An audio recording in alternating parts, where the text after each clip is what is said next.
365 promesas. 365 razones para creer que Dios nunca falla. Las hojas caen, bailan sin control. Mi suspiro rompe el silencio, buscando un rayo de sol. Descubriendo al Dios que cumple lo que dice. Con Wendy Necio Sub.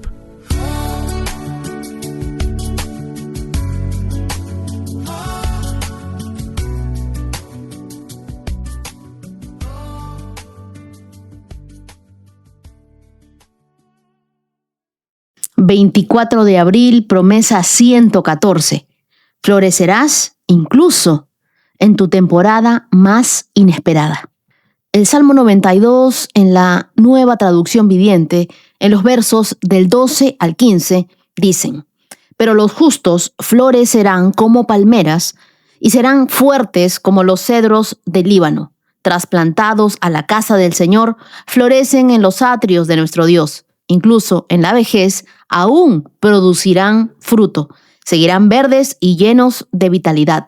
Declararán: el Señor es justo, es mi roca, no existe maldad en él. Y en la Biblia el mensaje, estos mismos versos dice: las personas buenas prosperan como palmeras, crecerán como los cedros del Líbano, trasplantadas al patio de Dios, crecerán altas en la presencia de Dios, ágiles, verdes, vigorosas aún en su vejez, dan testimonio de un Dios justo. Mi montaña, mi inmensa y santa montaña. Nuestro Dios no prometió que florecerías cuando todo estuviera listo. Prometió que florecerías estando plantada y plantado en Él. ¿Tú sabes qué hace una palmera cuando llega la tormenta? Una palmera no se rompe, una palmera no se dobla, y cuando el viento pasa, vuelve a su lugar.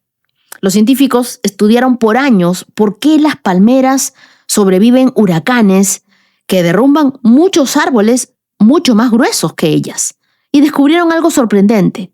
La raíz de la palmera no crece solo hacia abajo, crece hacia los lados, anclándose en un radio amplio, invisible desde afuera. Cuando la vemos doblarse, pensamos que va a caer, pero por dentro está más firme que nunca. Y hay algo más. Si tú la sacas de la tierra adecuada, aunque la riegues, aunque la cuides, se marchita. Es como una planta que necesita el lugar correcto para mostrar todo su potencial. Y eso es exactamente lo que Dios promete para tu vida. No que no vendrán tormentas, sino que tus raíces estarán tan profundas en Él que lo que parezca que te va a doblar, que lo que parezca que te va a romper, en realidad te va a fortalecer. Y que mientras estás plantado, mientras estás plantada en Dios, donde Él te puso, nada va a poder secarte. Florecer, queridos, no es suerte, es ubicación. La Biblia no dice los talentosos florecerán. No dice los más preparados, los más jóvenes, los llenos de vigor, los que tienen más oportunidades. No, lo que la Biblia dice es los justos. Y luego revela el secreto, dice, trasplantados a la casa del Señor. Hay una palabra en hebreo detrás de trasplantados que da la idea de alguien que fue movido intencionalmente a un lugar donde sí puede crecer. Es decir, Dios no solo te crea, también te posiciona, te pone en el lugar correcto, en la tierra correcta, en el lugar donde vas a crecer. Y esto es profundo porque hay personas que no están secas porque les falte potencial. Están secas porque están plantadas en un lugar equivocado, en un lugar donde no van a crecer, en un lugar donde se van a quedar ahí, enanas, en relaciones que drenan en vez de nutrir, en ambientes que compiten con su crecimiento espiritual, en rutinas que las alejan de la presencia del Señor.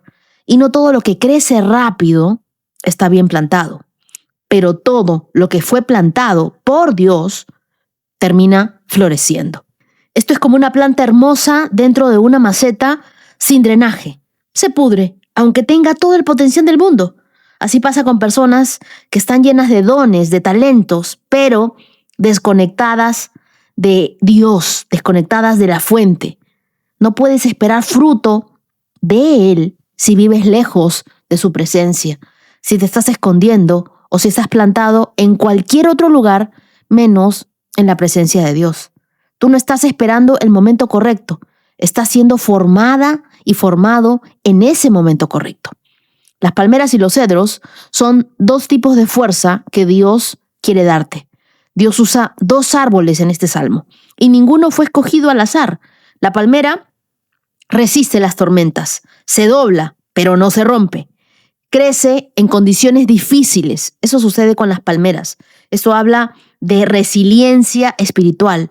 Y hay personas que han pasado por tanto que ya deberían estar caídas, que ya deberían estar rotas, que ya podrían estar tranquilamente dobladas, pero siguen en pie. Eso no es coincidencia. Eso es que esas personas tienen raíz, son como palmeras. Y el cedro del Líbano era el árbol más valorado en el mundo antiguo. Era símbolo de estabilidad, de firmeza, de longevidad. Se usaba para construir templos, para construir palacios. No era un árbol que crecía rápido, era un árbol que se construye para siempre. Así que resistir es sobrevivir. Ser como un cedro es construir un legado. Dios no solo quiere que tú aguantes las tormentas, Él quiere que tú seas estable. Él quiere que lo que se construya en tu vida dure, que no necesite reconstruirse con cada temporada difícil, que tus raíces sean tan profundas que lo que edifiques en Él tenga un peso eterno. Así que si tú eres una palmera, la palmera te enseña a doblarte sin romperte. Y si tú eres un cedro, el cedro te enseña a construir lo que permanece. El verso 14 dice algo que rompe todos nuestros esquemas. Incluso en la vejez aún producirán fruto. Vivimos en una cultura donde todo es rápido. Todos prefieren a los jóvenes, prefieren lo viral, prefieren lo que suena casi escandaloso. Pero Dios nos dice algo aquí con toda intención. Lo mejor de tu vida no tiene una fecha de caducidad. No es que nosotros ya con muchos años, con juventud acumulada, dejamos de ser útiles, dejamos de servir para Dios. Lo que dice la Biblia es, incluso en la vejez, aún producirán fruto. No tenemos que descartar a las generaciones que nos enseñan cómo hacer las cosas. No tenemos que dejar de lado a los adultos, a las personas mayores que tienen mucha sabiduría para seguir enseñándonos. Esto destruye una de las mentiras más comunes. Hay quienes piensan, ya es tarde para mí. Yo he comenzado tarde.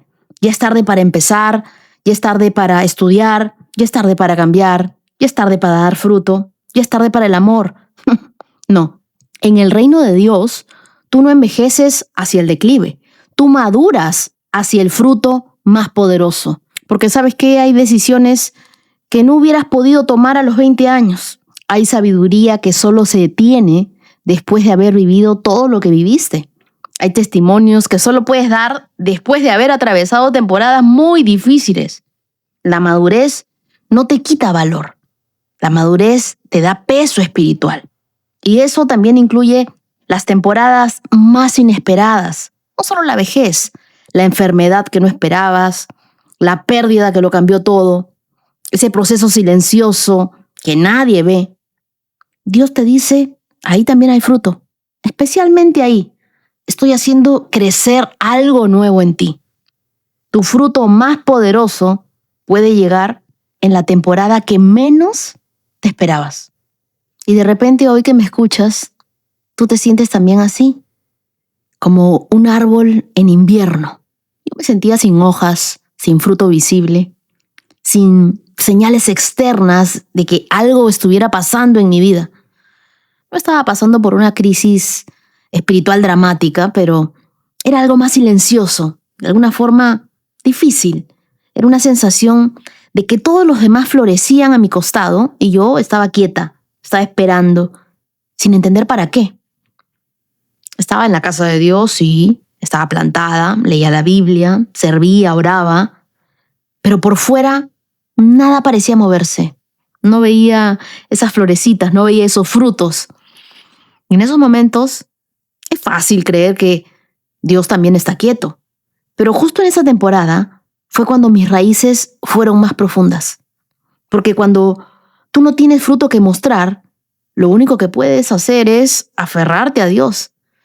Y en el aferrarte, algo en ti crece que ninguna temporada de abundancia podría haberte dado. Después entendí, Dios no nos abandona en el invierno. Dios no nos deja solos en su jardín sin regarnos. Dios nos está preparando para una primavera. De repente, por muchos años estuvimos en invierno, pero Dios nos está preparando para algo que nunca antes pudimos pensar o imaginar. Podemos tener momentos de noche, sí, pero a la mañana vendrá la alegría. Podemos haber sembrado con lágrimas, sí, pero gritaremos de alegría, como dice el Salmo 126. Dios no te abandona en tu invierno. Dios te estaba preparando para una primavera que tú todavía no podías imaginar. Así que si hoy estás en una temporada quieta, sin señales visibles de fruto, eso no es señal de que Dios se fue. Tú estás en el jardín de Dios. Puede ser la señal más clara de que tus raíces están creciendo exactamente donde necesitan estar. La Biblia también dice, seguirán verdes y llenos de vitalidad. Y esto no es apariencia, esto es esencia. Porque hay personas que se ven bien por fuera, pero están secas por dentro. Son funcionales, pero no están vivas espiritualmente. Cumplen, producen, aparecen, pero no están verdes. No hay frescura en su interior. Lo que nos dice la Biblia es que el justo permanece verde. No como fachada, no como portada, no como apariencia, no como un maquillaje, sino como consecuencia de estar plantado donde Dios lo puso. La Biblia no solo se lee, la Biblia te sostiene, la Biblia te imparte vida, te da ánimo, te da fortaleza, te da una nueva manera de verte y de verte con los ojos de Dios. Tú puedes estar muy ocupado y estar muy seco por dentro.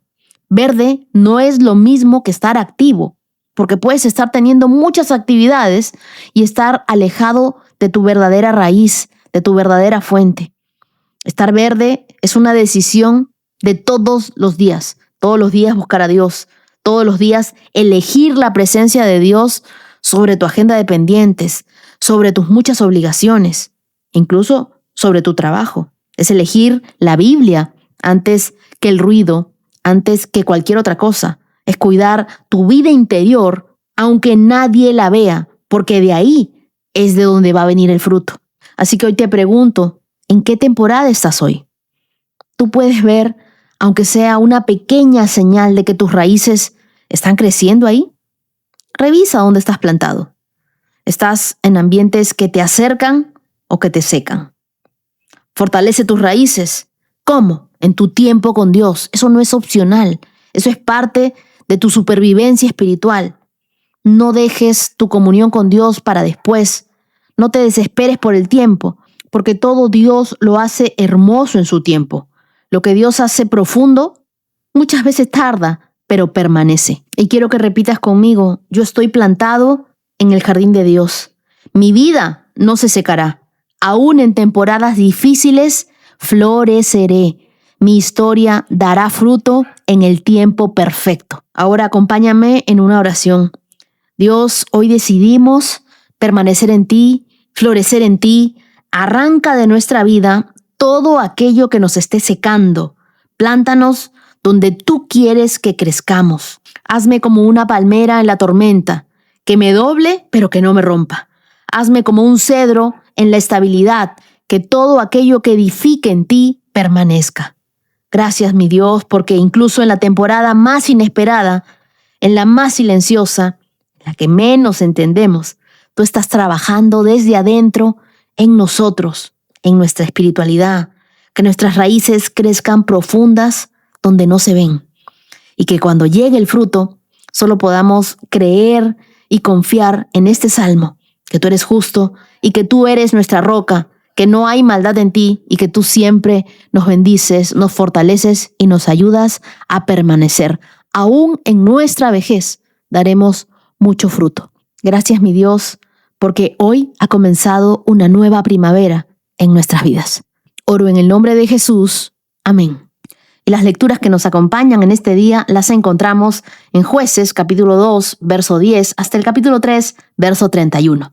Lucas, capítulo 22, versos del 14 al 34. El Salmo 92, verso 1, hasta el capítulo 93, verso 5. Proverbios, capítulo 14, versos 1 y 2. Y ahora te invito a tomar tu Biblia, tu lapicero, tu cuaderno, a pedirle al Espíritu Santo que te hable. Ponte tus lentes de la fe, abróchate los cinturones. Comenzamos en 3, 2, 1, adelante. Jueces, capítulo 2, verso 10. Después de que murieron todos los de esa generación, creció otra que no conocía al Señor ni recordaba las cosas poderosas que Él había hecho por Israel. Los israelitas hicieron lo malo a los ojos del Señor y sirvieron a las imágenes de Baal. Abandonaron al Señor, Dios de sus antepasados, quien los había sacado de Egipto. Siguieron y rindieron culto a otros dioses, los dioses de los pueblos vecinos, y así provocaron el enojo del Señor. Abandonaron al Señor para servir a Baal y a las imágenes de Astoret, lo cual hizo que el Señor ardiera de enojo contra Israel y que los entregara en manos de saqueadores, quienes les robaron sus posesiones. Los vendió a los enemigos que tenían a su alrededor y ya no podían vencerlos. Cada vez que los israelitas salían a la batalla, el Señor peleaba en contra de ellos e hizo que sus enemigos los derrotaran, tal como les había advertido. El pueblo estaba muy angustiado. Entonces el Señor levantó jueces para rescatar a los israelitas de la mano de sus agresores. Sin embargo, Israel no hizo caso a los jueces, sino que se prostituyó rindiendo culto a otros dioses, que pronto se apartaron del camino de sus antepasados, los cuales habían obedecido los mandatos del Señor. Cada vez que el Señor levantaba un juez sobre Israel, Él estaba en ese juez y rescataba al pueblo de sus enemigos durante toda la vida del juez. Pues el Señor tenía compasión de su pueblo que estaba sobrecargado de opresión y sufrimiento. Pero al morir el juez, la gente no solo volvía a sus prácticas corruptas, sino que se comportaba peor que sus antepasados. Seguía a otros dioses, los servía y les rendía culto. Además, se negaba a abandonar sus prácticas malvadas y sus tercos caminos. Por eso, el Señor ardió en enojo contra Israel y dijo: ya sé que este pueblo ha violado mi pacto que hice con sus antepasados y no ha hecho caso a mis mandatos. Ya no expulsaré a las naciones que Josué dejó sin conquistar cuando murió. Lo hice para poner a prueba a Israel, para ver si seguiría o no los caminos del Señor, como lo hicieron sus antepasados. Por esa razón, el Señor dejó esas naciones donde estaban. No las expulsó de inmediato, ni permitió que Josué las conquistara a todas. Jueces, capítulo 3. El Señor dejó a ciertas ciudades en la tierra para poner a prueba a los israelitas que no habían conocido las guerras de Canaán. Lo hizo para enseñar a pelear en la guerra a las generaciones de israelitas que no tenían experiencia en el campo de batalla. Estas son las naciones, los filisteos, que vivían bajo el dominio de los 5 gobernantes filisteos. Todos los cananeos, los sidonios y los heveos, que vivían en las montañas del Líbano, desde el monte Baal Hermón hasta Lebo Hamat. El Señor dejó a estos pueblos con el fin de poner a prueba a los israelitas para ver si obedecían los mandatos que Él les había dado a sus antepasados por medio de Moisés. Así que los israelitas vivieron entre los cananeos, los hititas, los amorreos, los fereceos, los heveos y los jebuseos. Se unieron en matrimonio con ellos. Los hijos de los israelitas se casaron con las hijas de estos pueblos, y las hijas de los israelitas fueron dadas en matrimonio a sus hijos, y los israelitas sirvieron a los dioses de esas naciones. Los israelitas hicieron lo malo a los ojos del Señor, se olvidaron del Señor su Dios y sirvieron a las imágenes de Baal y a los postes dedicados a la diosa Acera. Entonces el Señor ardió en enojo contra Israel y lo entregó en manos de Cusán Risataim, el rey de Aram, Naharaim, y los israelitas sirvieron a Cusán Risataim durante 8 años. Pero cuando el pueblo de Israel clamó al Señor por ayuda, el Señor levantó a un libertador para salvarlos, que se llamaba Otoniel, hijo de Cenaz, un hermano menor de Caleb. El Espíritu del Señor vino sobre él y comenzó a ser juez de Israel. Entró en guerra contra Cusán Risataim, rey de Aram, y el Señor le dio la victoria sobre él, y hubo paz en la tierra durante 40 años. Luego murió Otoniel, hijo de Cenaz. De nuevo los israelitas hicieron lo malo a los ojos del Señor, y por la maldad de ellos el Señor le dio dominio sobre Israel al rey de Eglón, de Moab. Eglón se alió con los amonitas y los amalecitas y salió a pelear, derrotó a Israel y tomó posesión de Jericó, las ciudades de las palmeras. Entonces los israelitas sirvieron a Eglón, rey de Moab, durante 18 años. Sin embargo, cuando el pueblo de Israel clamó al Señor por ayuda, el Señor nuevamente levantó a un libertador para salvarlos. Se llamaba Ahod, hijo de Gera, quien era un hombre zurdo de la tribu de Benjamín. Los israelitas enviaron a Ahod a entregar un dinero del tributo al rey Eglón de Moab. Así que Ahod hizo una daga de 2 filos de unos 30 centímetros de largo, la ató sobre su muslo derecho y la escondió debajo de la ropa. Luego le llevó el dinero al tributo a Eglón, quien era muy gordo. Después de entregar el pago, Ahod emprendió el regreso junto con los que habían ayudado a llevar el tributo. Pero cuando Ahod llegó a donde estaban los ídolos de piedra, cerca de Gilgal, se regresó. Se presentó ante Eglón y le dijo: «Tengo un mensaje secreto para usted». Entonces el rey les ordenó a sus sirvientes que se callaran y que todos salieran de la habitación.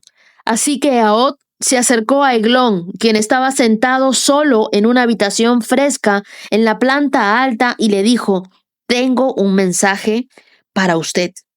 Cuando el rey Eglón se levantó de su asiento, Ahod sacó de la mano izquierda la daga que tenía atada en el muslo derecho y se la clavó al rey en el vientre. La daga entró tan profundo que la empuñadura se hundió bajo la gordura del rey. Así que Ahod no sacó la daga. Al rey se le vaciaron los intestinos. Entonces Ahod cerró las puertas de la habitación, le puso llave y escapó por la letrina. Ahod ya se había ido cuando los sirvientes del rey regresaron y encontraron cerradas las puertas de la habitación de la planta alta. Pensaron que tal vez el rey estaba usando la letrina dentro del cuarto. Así que esperaron, pero al ver que el rey tardaba mucho en salir, se preocuparon y buscaron una llave. Cuando abrieron las puertas, encontraron a su amo muerto en el suelo. Mientras los sirvientes esperaban, Ahod escapó y pasó por los ídolos de piedra rumbo a Seirat. Cuando llegó a la zona montañosa de Efraín, llamó a tomar las armas y después encabezó un grupo de israelitas colina abajo. «Síganme», les dijo, «porque el Señor les ha dado la victoria sobre Moab, su enemigo». Así que los israelitas lo siguieron, tomaron el control de los vados del río Jordán para cruzar hacia Moab y no dejaron que nadie pasara. Atacaron a los moabitas y mataron a unos 10,000 de sus guerreros más fuertes y robustos. No escapó ni uno de ellos. Así que Israel conquistó a Moab en aquel día y hubo paz en la tierra durante 80 años. Después de Ahod de Samgar, hijo de Anat, quien rescató a Israel, en una ocasión mató a 600 filisteos con una aquijada para bueyes. Después de la muerte de Josué y toda su generación, surge una nueva generación que no conocía al Señor ni lo que Él había hecho por Israel. Por eso es que Jueces, capítulo 2, verso 10, hace una declaración que marca un giro trágico en la historia de Israel. El olvido de Dios, que conlleva la pérdida de la identidad, del propósito, en una cultura donde la transmisión oral era esencial. El fracaso en enseñar las obras del Señor a la siguiente generación resultó en idolatría, en caos y en esclavitud. En el verso 12 nos dice que ellos abandonaron. Quiere decir que rechazaron deliberadamente. Israel no simplemente olvidó, eligió abandonar. El fracaso de una generación no se mide por sus logros, sino por lo que logra transferir. ¿Qué estamos transfiriendo nosotros a la siguiente generación? Y luego vemos en Jueces, capítulo 2, versos del 11 al 13, nos muestran cómo el pueblo hizo lo que ofendía a Dios y adoró a ídolos de Baal. El problema no fue su idolatría externa, sino el abandono interno. Cuando uno se olvida del Dios verdadero, adopta falsos sustitutos. Y es que cuando no hay un fuego que arda en casa, el mundo te va a enseñar a jugar con las brasas del pecado. Así que si tú no le enseñas a tus hijos a amar a Dios, van a haber personas que le enseñen a olvidarse de Dios. Jueces, capítulo 2, versos del 18 al 19, se destaca la misericordia de Dios al levantar jueces. Pero después que morían, el pueblo se corrompía aún más. Hay personas que claman a Dios solo cuando todo está quebrado. Pero Dios no quiere ser tu último recurso. Él quiere ser tu primer refugio. Y luego, en Jueces 3, se presentan los primeros 3 jueces, Otoniel, Ahod y Samgar. Cada uno es diferente, pero todos tienen algo en común. Fueron levantados por Dios para traer libertad. Ahod, el zurdo. Samgar usa una aquijada, una vara de bueyes, y Otoniel es del linaje de Caleb, lo que nos recuerda que Dios no llama a los capacitados, Él capacita a los llamados, pero también llama a los que nadie más ve. Hace unos días estaba mirando la serie La Casa de David en Amazon Prime y me daba con la sorpresa de que antes era así. Escogían a los más fuertes, supuestamente los más aguerridos, esos eran los que tenían la capacidad para gobernar. Pero Samuel, el profeta, dice, no es ninguno de los hijos de esta casa de Isaí, es David. Tráigame a tu último hijo. Y el muchacho que nadie daba nada por él, era el que iba a ser ungido como rey. Bueno, no les voy a contar más porque no quiero spoilearles la serie, pero me gustó mucho la forma en la como están mostrando algunas verdades de la Biblia. ¿Y qué te quiero enseñar con esto? Que Dios puede usar lo que tú tienes en tu mano como tu arma. Moisés tenía una vara, David tenía una honda, Samgar tenía una quijada. Tú tienes un celular, tienes una historia, tienes una red social. ¿Qué estás haciendo con eso que Dios ha puesto a tu mano y que también puedes expresar tu fe a través de eso? Pero ten en cuenta que la fe no se hereda, la fe se contagia, la fe se comparte. Haz un altar familiar cada semana y recuerda lo que Dios ha hecho, un testimonio de tu herencia espiritual. Ora por esos Ahods, gente que no encaja en el molde, pero que Dios puede usar poderosamente.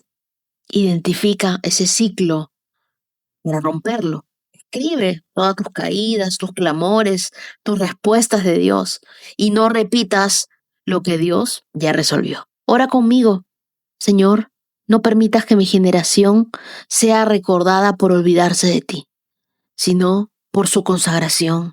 Levanta en mí una fe que impacte, una fe que enseñe, una fe que libere, una fe que constantemente, Señor, me saque de mi comodidad, de mi miedo y me lleve a compartir. Que mi historia no repita ciclos, sino que marque nuevos comienzos. Hazme como Otoniel, una persona dispuesta. Hazme como Ahod, un guerrero valiente. Hazme como Samgar, alguien audaz en lo poco. Yo oro para que todos los que estamos hoy siguiendo este reto, cada día adquiramos más sabiduría de tu mano. En el nombre de Jesús. Amén. Ahora leamos Lucas capítulo 22, verso 14. Cuando llegó la hora, Jesús y los apóstoles se sentaron juntos a la mesa. Jesús dijo, he tenido muchos deseos de comer esta Pascua con ustedes antes de que comiencen mis sufrimientos, Pues ahora les digo que no volveré a comerla hasta que su significado se cumpla en el reino de Dios. Luego tomó en sus manos una copa de vino y le dio gracias a Dios por ella. Entonces dijo: tomen esto y repártanlo entre ustedes, pues no volveré a beber vino hasta que venga el reino de Dios. Tomó un poco de pan y dio gracias a Dios por él. Luego lo partió en trozos, lo dio a sus discípulos y dijo: este es mi cuerpo, el cual es entregado por ustedes. Hagan esto en memoria de mí. Después de la cena, tomó en sus manos otra copa de vino y dijo: esta copa es el nuevo pacto entre Dios y su pueblo, un acuerdo confirmado con mi sangre, la cual es derramada como sacrificio por ustedes. Pero aquí, en esta mesa, sentado entre nosotros como un amigo, está el hombre que me traicionará. Pues está establecido que el Hijo del Hombre tiene que morir, pero ¿qué aflicción le espera a aquel que lo traiciona? Los discípulos comenzaron a preguntarse unos a otros: ¿quién sería capaz de hacer semejante cosa? Y después comenzaron a discutir quién sería el más importante entre ellos. Jesús les dijo: en este mundo, los reyes y los grandes hombres tratan a su pueblo con prepotencia. Sin embargo, son llamados amigos del pueblo. Pero entre ustedes será diferente. El más importante de ustedes deberá tomar el puesto más bajo, y el líder debe ser como un sirviente. ¿Quién es más importante? ¿El que se sienta a la mesa o el que la sirve? El que se sienta a la mesa, por supuesto. Pero en este caso no. Pues yo estoy entre ustedes como uno que sirve. Ustedes han estado conmigo durante mis tiempos de prueba. Así como mi Padre me concedió un reino, yo ahora les concedo el derecho de comer y beber en mi mesa, en mi reino. Y se sentarán sobre tronos y juzgarán a las 12 tribus de Israel. Simón, Simón, Satanás ha pedido zarandear a cada uno de ustedes como si fueran trigo. Pero yo he rogado en oración por ti, Simón, para que tu fe no falle, de modo que cuando te arrepientas y vuelvas a mí, fortalezcas a tus hermanos. Pedro dijo: Señor, estoy dispuesto a ir a prisión contigo y aún a morir contigo. Y Jesús le respondió: Pedro, déjame decirte algo. Mañana por la mañana, antes de que cante el gallo, negarás 3 veces que me conoces. En estos versos de Lucas 22, Jesús no solo compartió una cena, partió la historia en 2, al decir: este es mi cuerpo y esta copa es una copa del nuevo pacto. Jesús no usó metáforas vacías, sino un lenguaje profético cargado de destino. La palabra griega para nuevo no significa renovado, sino nunca antes visto. Jesús estaba sellando con su sangre un pacto eterno. Es en este momento donde los discípulos revivían la Pascua, la liberación de Egipto, pero Jesús les anunciaba una libertad aún más grande, la del pecado. La cruz no fue un accidente, fue un acuerdo, no fue un error, fue un plan de Dios. Así como un testamento entra en vigencia con la muerte del testador, este pacto comenzaba con la entrega de Jesús. Cada vez que nosotros recordamos la cena del Señor, no celebramos una tragedia, sino una transacción de amor, de perdón y de acceso al Padre. Ahora, en Semana Santa, aproveché a ver los primeros 2 capítulos de la temporada 5 de The Chosen. Y justo era este momento en el que ellos están sentados en la mesa del Señor. Y hay un contraste ahí interesante, ¿no? Mientras Jesús hablaba de entregar su cuerpo, los discípulos discutían en quién sería el más importante. Y aquí, con ternura pero firme, Jesús les dice: el más importante debe tomar el puesto más bajo y servir a los demás. Noten esto, Jesús no los regañó por aspirar grandeza, sino que redirigió su idea de grandeza. La grandeza viene del servicio. El liderazgo verdadero no es un trono, es una toalla. Jesús, nuestro Maestro, modeló con su vida que quien más ama, más sirve. Hoy también hay mesas donde se discuten posiciones, pero pocos se levantan a lavar los pies. pero tengo esa imagen en mi mente de Jesús arrodillado frente a cada discípulo, lavándole los pies. Si vas a servir, sirve, pero sirve sin esperar aplausos. La recompensa no viene de aquí, viene del cielo. Y luego, en los últimos versos, del 31 al 34, Jesús le dice una de las palabras a Simón Pedro que siempre tocan mi corazón. Le dice: Simón, Simón, Satanás te ha pedido para zarandearte, para sacudirte como el trigo, pero yo he rogado por ti para que tu fe no falte, para que no te falle la fe. Y aquí vemos que no toda batalla se gana evitando la prueba, sino atravesándola con oración y restauración. Dios no te prueba para quebrarte, sino para mostrarte lo que Él ya colocó dentro de ti. Pedro caería, sí, pero también sería restaurado. Jesús no lo vio por su error, sino por su propósito. Él sabía que Pedro lloraría amargamente, pero también sabía que volvería con fuerza para fortalecer a sus hermanos. No temas cuando estés siendo zarandeado por el enemigo, porque Jesús está orando por ti y Él es el que te sostiene. En una sola noche vemos el pan partido, los tronos discutidos y una zarandeada espiritual increíble. Y Jesús lo sabía todo, y aún así eligió amar, eligió servir, eligió confiar en sus discípulos, aunque débiles. Ellos serían sus testigos. Y es que Jesús no busca discípulos perfectos, sino personas restaurables, obedientes. Y Pedro es la evidencia viva de esa gracia de Dios. Tú y yo también estamos sentados a la mesa y también vamos a ser zarandeados. Pero recuerda, en medio de esa prueba, Jesús está orando por ti, para que tu fe no falle. Que no falle tu fe. Ora conmigo. Jesús, gracias por invitarme a la mesa, aún sabiendo mis luchas. Gracias por servirme cuando yo solamente buscaba tronos y posición. Gracias por orar por mí cuando no me alcanzaba la fe. Hoy decido servir, hoy decido amar, hoy decido confiar y volver a ti cada vez que caiga. Que mi vida sea una respuesta a tu fiel gracia. Oro en el nombre de Jesús. Amén. Salmo 92, verso 1. Es bueno dar gracias al Señor, cantar alabanzas al Altísimo. Es bueno proclamar por la mañana tu amor inagotable y por la noche tu fidelidad, al son de un instrumento de 10 cuerdas, un arpa y la melodía de la lira. Todo lo que has hecho por mí, Señor, me emociona. Canto de alegría por todo lo que has hecho. Oh Señor, qué grandes son tus obras y qué profundos son tus pensamientos. Solo un simplón no sabría y solamente un necio no entendería que aunque los malvados broten como maleza y los malhechores florezcan, serán destruidos para siempre. Tú, oh Señor, para siempre serás exaltado. Tus enemigos, Señor, sin duda perecerán, y todos los malhechores quedarán esparcidos. Pero tú me has hecho fuerte como un buey salvaje.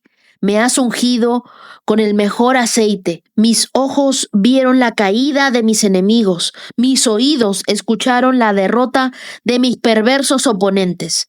Los justos florecerán como palmeras y serán fuertes como los cedros del Líbano, trasplantados a la casa del Señor.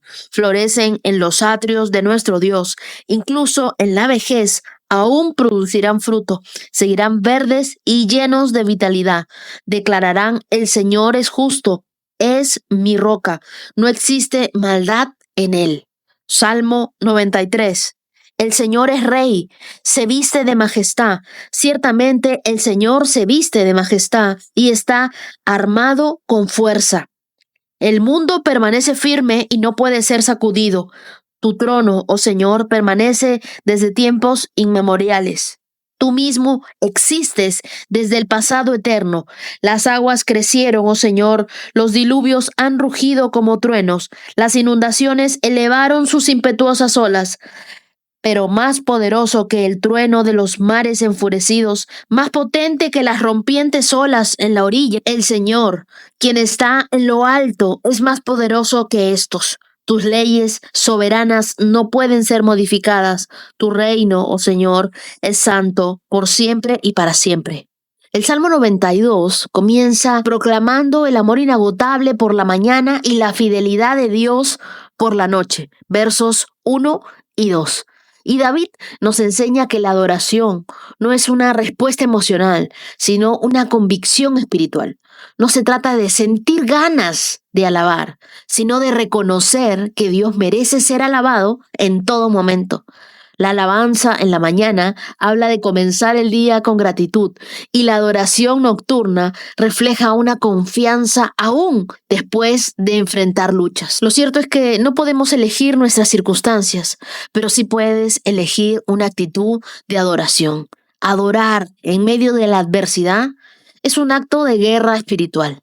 Lo común, lo normal es quejarte, pero lo diferente, lo espiritual, es adorar a Dios en medio de tu circunstancia. Algunos toman café para iniciar el día con energía.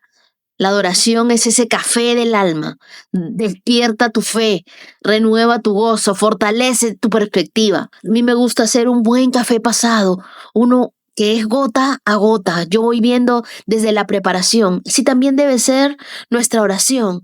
Uno tiene un tiempo para moler el café, que es tu adoración. Y luego, mientras lo vas filtrando y vas echando el agua, esa es la palabra de Dios que va allí, introduciéndose en nosotros. Entonces, en muchas formas, nosotros podemos adorar y alabar a Dios. Yo agradezco a todas las personas que siguen este reto conmigo y que se están determinando a todos los días tener este tiempo de oración con Dios. Y lo tienen algunos en la mañana, otros en la tarde. Pero pon una alarma para que no se te olvide agradecer en la mañana y también adorar a Dios en la noche. Versos del 12 al 14 del Salmo 92 dice: pero los justos florecerán como palmeras y se harán fuertes como los cedros del Líbano.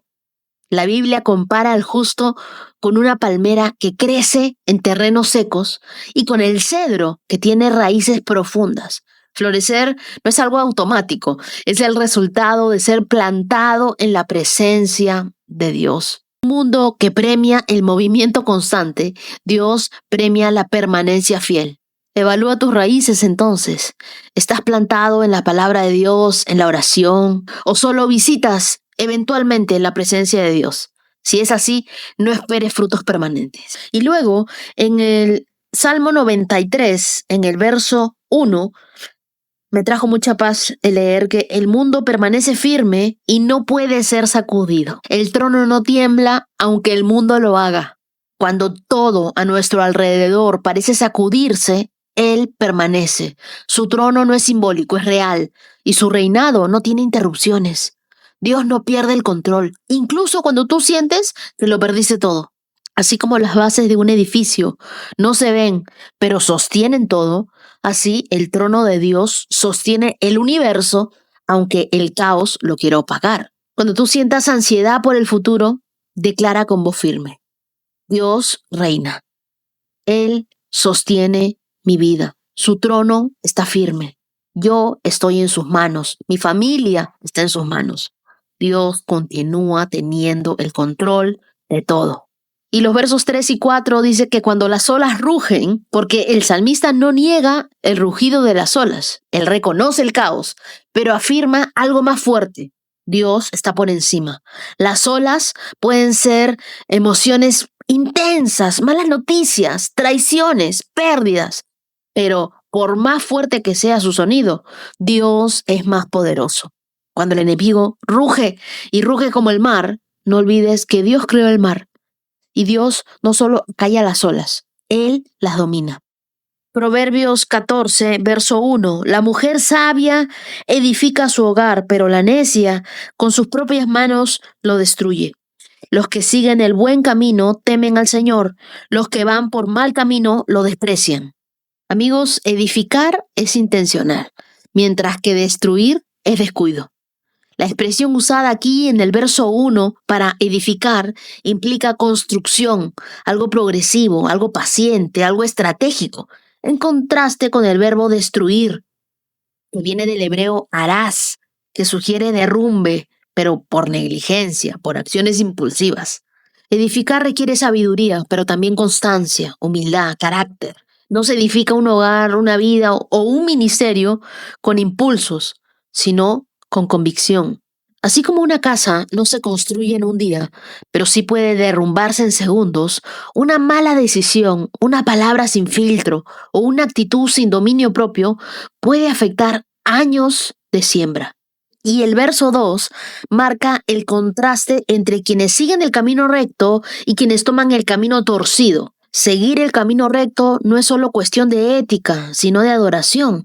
El texto afirma que quien vive rectamente honra a Dios, no solo en lo que cree, sino en cómo camina, en su diario andar. Muchas personas dicen, yo amo a Dios, pero caminan en mentira, en manipulación o en quejas constantes. La Biblia no mide tu espiritualidad por tus palabras, sino por tus pasos. Pregúntate, ¿mi manera de actuar honra a Dios? Antes de tomar una decisión importante, ora. ¿Esto construye Dios o confunde? Pídele a Dios sabiduría para edificar y no para destruir. Dile, enséñame a hablar con intención y a decidir con dirección, a caminar en integridad y que cada paso mío sea una declaración de honra para ti. Que todo lo que yo haga, Dios, te honre. Ayúdame a reconocer cuando me estoy desviando y recuérdame que el hogar, el corazón y la fe se construyen día a día. Y así llegamos a nuestros 114K. Estoy muy feliz de que estamos corriendo juntos esta carrera de la fe. Y ahora me gustaría comenzar contándote un testimonio personal que me acaba de suceder hace poquito. Siento que ha sido una caricia directa de parte de Dios. Ustedes saben que yo tengo mi agencia de marketing junto con mis hermanas Ale y Ali.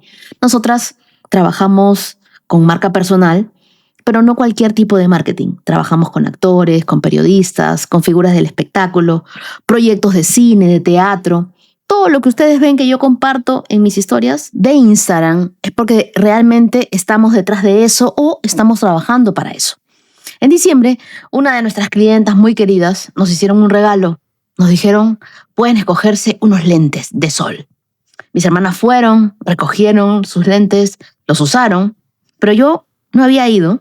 Y pasaron meses, pasó la Navidad, pasó mi cumpleaños y nada.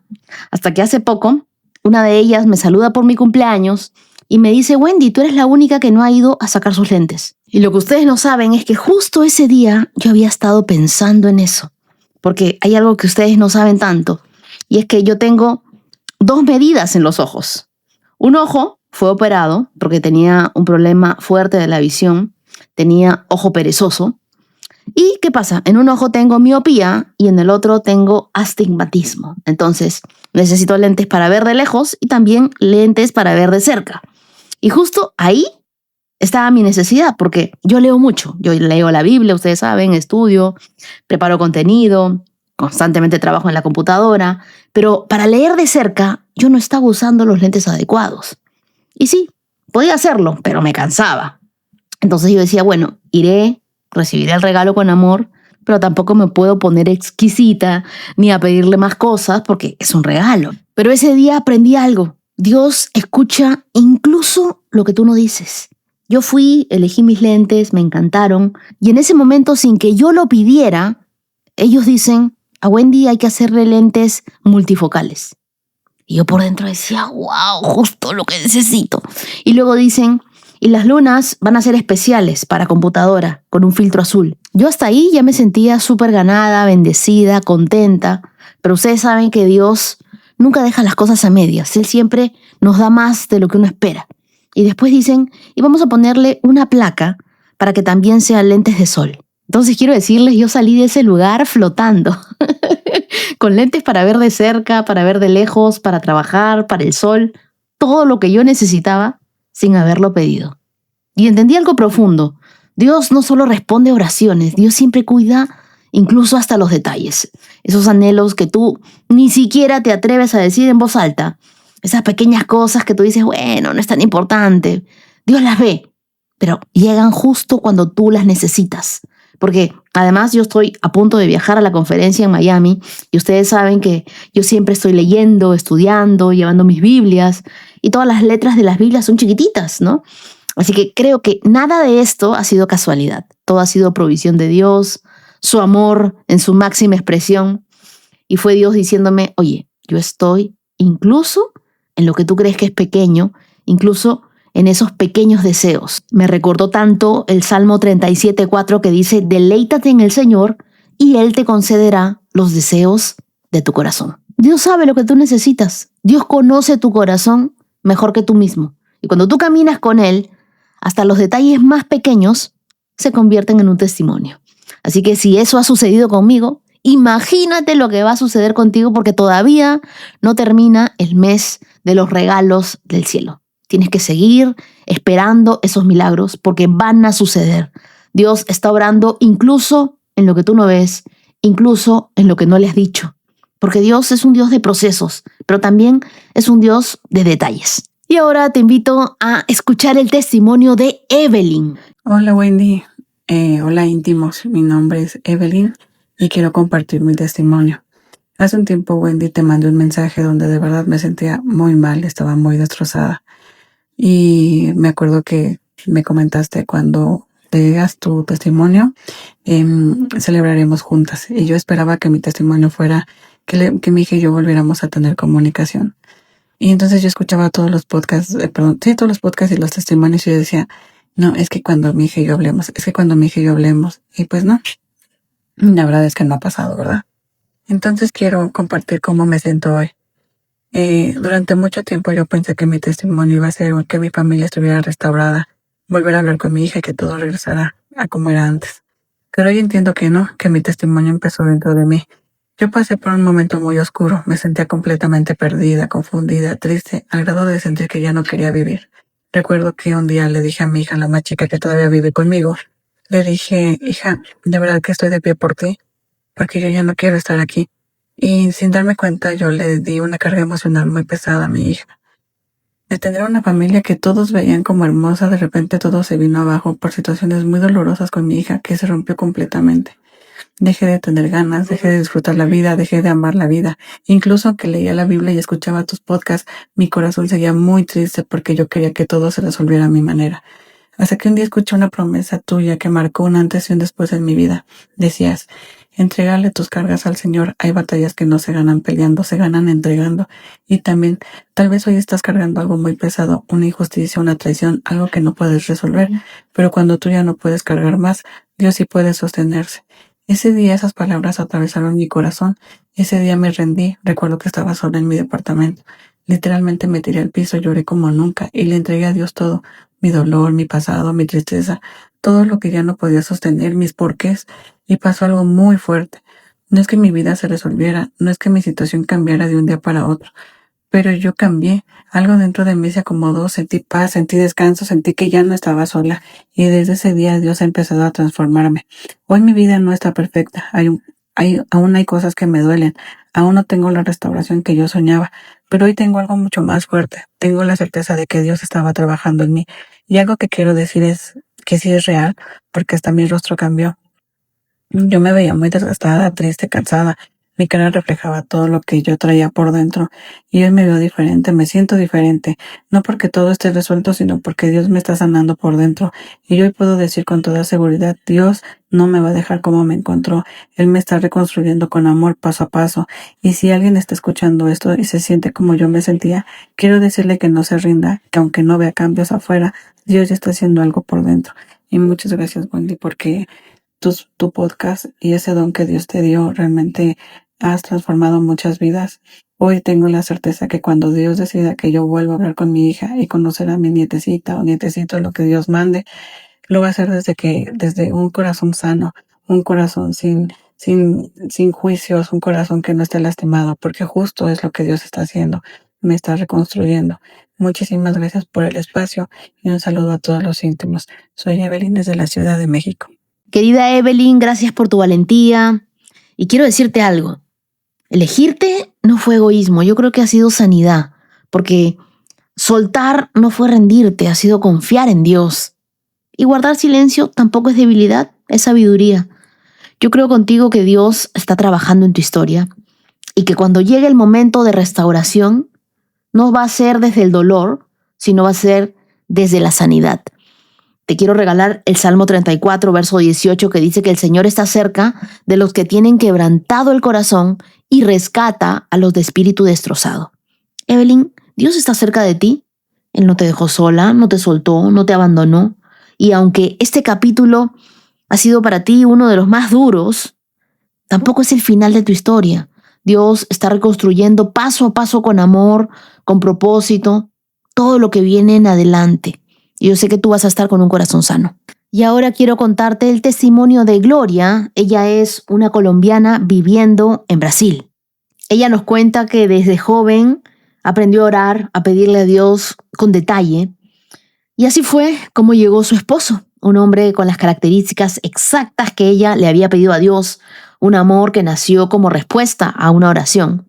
Luego vino otro milagro, su carrera, ambos médicos, soñando con especializarse en un sistema difícil, costoso, pero Dios abrió las puertas fuera de su zona de confort. Brasil se convirtió en su segundo hogar y ahí Dios también cumplió su promesa. Pero escucha esto, porque aquí empieza lo profundo. En medio de tanto logro, su matrimonio empezó a apagarse. Y no por falta de amor, sino por rutina, por cansancio, por distancia emocional. Vivían juntos, pero se sentían solos. Se volvieron dos personas que compartían casa, pero no corazón. Y en ese silencio, en ese vacío, en esa soledad, Dios empezó a hacer algo. A veces nosotros pensamos que Dios entra cuando todo está bien, pero no. Dios entra cuando nuestra alma ya no puede más. Gloria empezó a sentirse triste, desconectada, con el anhelo profundo de ser mamá, pero con un matrimonio quebrado. En medio de ese dolor, Dios la buscó. A través de algo tan simple como una videollamada de dos amigas leyendo la Biblia, poco a poco, lo que empezó como una reunión se convirtió en un encuentro con Dios. Después llegó el podcast, llegó la palabra de Dios, llegó hambre por la palabra de Dios. En el 2025, ella lo llama que fue su año de transformación, porque decidió no solo acercarse a Dios, sino también pelear por su matrimonio. Habló, se abrió, fue vulnerable y algo hermoso pasó. Su esposo también estaba sintiendo lo mismo y juntos decidieron reconstruir su matrimonio.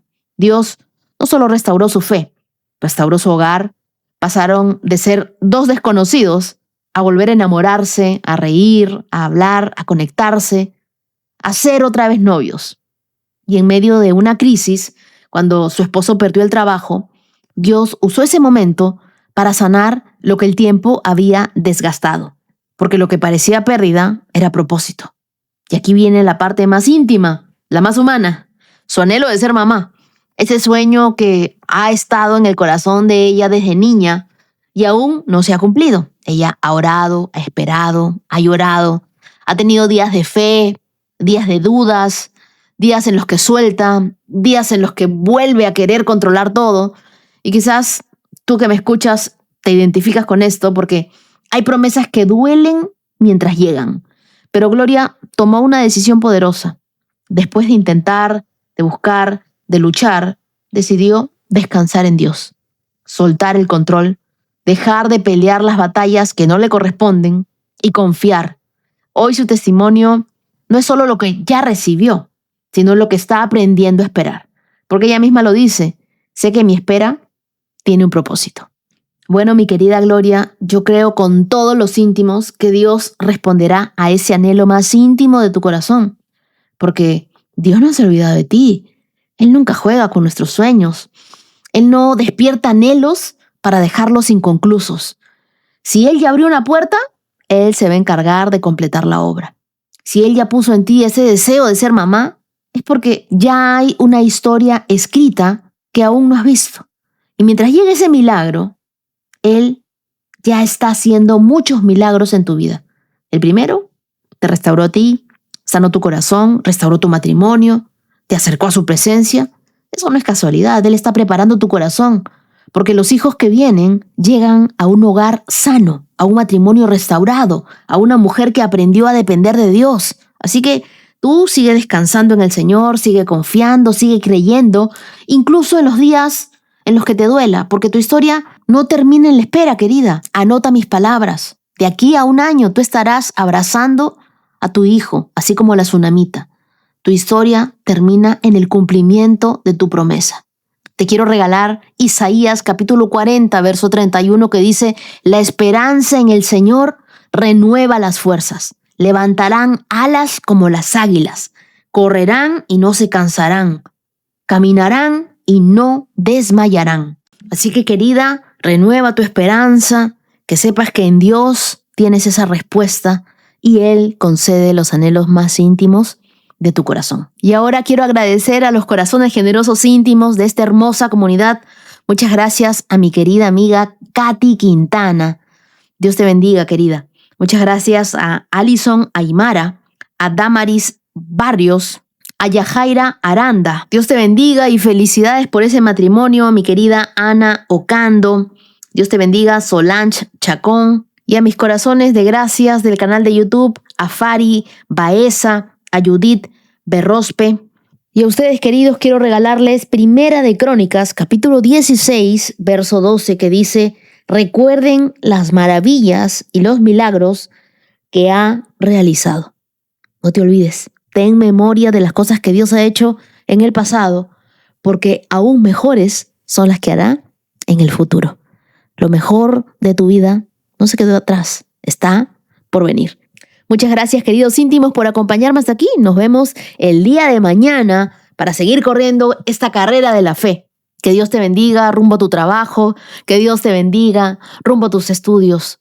Vayas donde vayas, quiero que sepas que la presencia de Dios está contigo y estás totalmente protegido por Él. Shalom, shalom.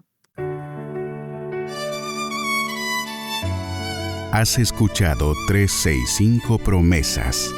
Síguenos en Facebook e Instagram, @Wendy Necio Sub. Hasta la próxima. Bailan sin control, mi suspiro rompe el silencio, buscando un rayo de sol. Promesa, promesa, promesa que salva. Oh, promesa, promesa, promesa que guía. Promesa, promesa plena en ti.